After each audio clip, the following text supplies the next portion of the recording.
आज चुलीवर अंडा करी बनवायचा बेत आहे. तुम्हाला आवडते का चुलीवरची अंडा करी ते मला नक्की कमेंटमध्ये सांगा. चला, पातेल्यामध्ये मी पाणी घालून घेतले, ते पातेलं चुलीवर ठेवलं आहे. आता आपल्याला अंडी उकडायला ठेवायचे आहेत. मी इथे अंडी उकडायला ठेवते 6. त्याच्यामध्ये थोडंसं मीठ टाकलं आहे आणि हे मी अंडी उकडून घेते. 10 मिनटात अंडी उकडून होतात. अंडी उकडत आहेत तोपर्यंत मी वाटण बनवून घेते. वाटणासाठी मी अर्धं स्टार फूल घेतलं आहे, 4 लवंगा घेतल्यात आणि छोटासा दालचिनीचा तुकडा घेतला आहे. 1 चमचा तीळ घेतलेत मी, त्याच्यामध्ये थोडीशी खसखस टाकली आहे आणि ते भाजून घेतले. 1 चमचा जिरे घेतलेत, ते पण भाजून घेतलेत आणि थोडीशी कोथिंबीर घेतली.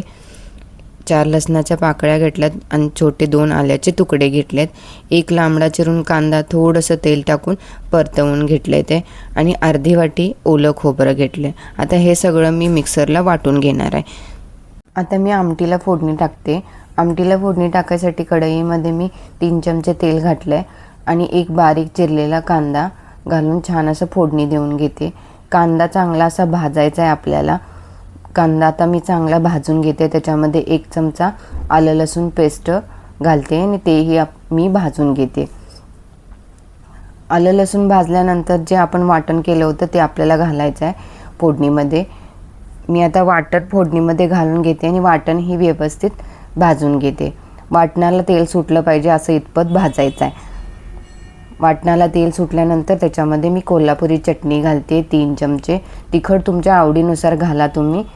आणि तुमच्याकडे कोल्हापुरी चटणी नसेल तर साठवणीचा तुमच्याकडे कोणता मसाला असेल तो घातला तरी काही हरकत नाही आहे. आता ह्या वाटणाला असं छानसं तेल सुटेपर्यंत परतवून घ्यायचं आहे. जर आपलं वाटण जास्तच कोरडं झालं असेल तर त्याच्यामध्ये थोडंसं गरम पाणी घालायचं आहे आणि भाजून घ्यायचं आहे, म्हणजे मसाला आपला जळत नाही आणि व्यवस्थित भाजला पण जातो आहे. आता मी हे माझं वाटण कोरडं झालं आहे म्हणून याच्यामध्ये जरासं गरम पाणी घालते आणि ते छान असं तेल सुटेपर्यंत भाजून घेणार आहे. ह्याच्यामध्ये मी थोडं गरम पाणी टाकलं आहे. आता हे 1-2 मिनटासाठी छान असं भाजून घेते आणि मग मी वाटण भाजल्यानंतर परत त्याला तेल सुटल्यानंतर मग गरम पाणी ओतणार आहे. हे आता बघा छान असं तेल सुटलं आहे, दिसायला लागलं आहे. आता ह्याच्यामध्ये मी गरम पाणी ओतते आणि तुमच्या आवडीनुसार घट्ट पातळ कसा पाहिजे तसं करून घेऊ शकता. आता ह्याला छान अशी उकळी आणून घेते आणि मगच याच्यामध्ये अंडी सोडणार आहे. याच्यामध्ये आपल्याला चवीनुसार मीठ टाकायचं आहे. कट कसा आला आहे बघा छानपैकी. तुम्ही जितकं चांगलं भाजाल तेलामध्ये मसाला चटणी वगैरे तितकं छान असा कट येतो.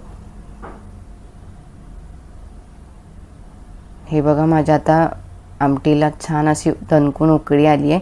आता मी याच्यामध्ये अंडी सोडते. तयार आहे आपली चुलीवरची मस्तपैकी चमचमीत अंडा करी. व्हिडिओला लाईक करा, शेअर करा आणि चॅनलला सबस्क्राईब करा.